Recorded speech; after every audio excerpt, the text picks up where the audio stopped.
reducing Scope 1, Scope 2 emissions of all of the products that we're manufacturing, as well as the usage of these products by 50% by 2030 versus the 2020 baseline, and then 25% on Scope 3. So pretty ambitious targets, and I think the exciting part is these are not just things that are thrown out there. These are part of our what we review with investors, very across the board committee, as well as internal ESG council that is regularly making sure that we're using external vendors, third party, to measure our progress.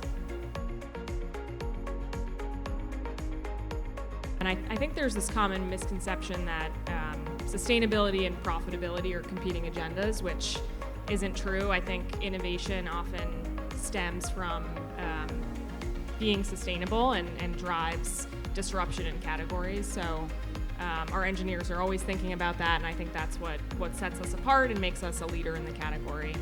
And so one of the stats that really hit me hard was over the last couple years, the actual Clorox bleach product is now 25% more concentrated.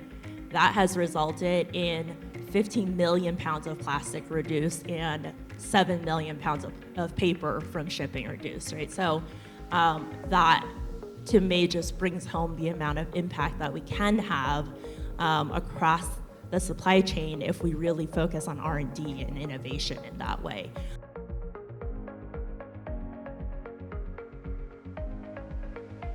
So I was thrilled to pioneer iRobot's first ever green media product in partnership with Sharethrough, and executed masterfully by our Digitas team as well.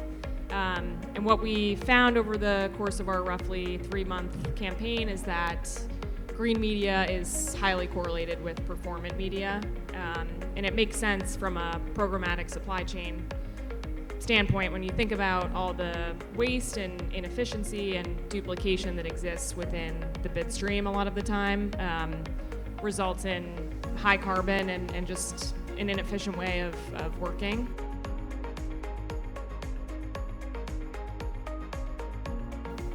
Yeah, there's, I'd say the existence of the Burt's Bees brand and the success of the brand itself is an example of that, right? And I think that actually the business impact is going to continue to grow as younger consumers are really demanding this. And so in some ways we made the choices just because it's the right thing to do. And then in others, it's really looking at the insights and what are consumer needs states and what are they asking for, and developing innovation and products to meet that. And the Clorox Free and Clear wipes is an example of that. But I think there's a lot of ways of seeing value behind that, and I'm really personally excited for that.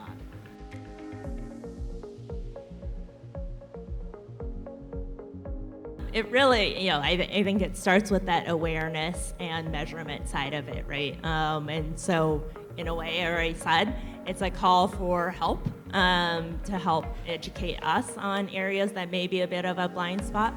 But I think it really is that, right? Having the internal conversation, talking to consumers or talking to your constituents on what matters. And I think sustainability will increasingly be one of those things that folks are asking for.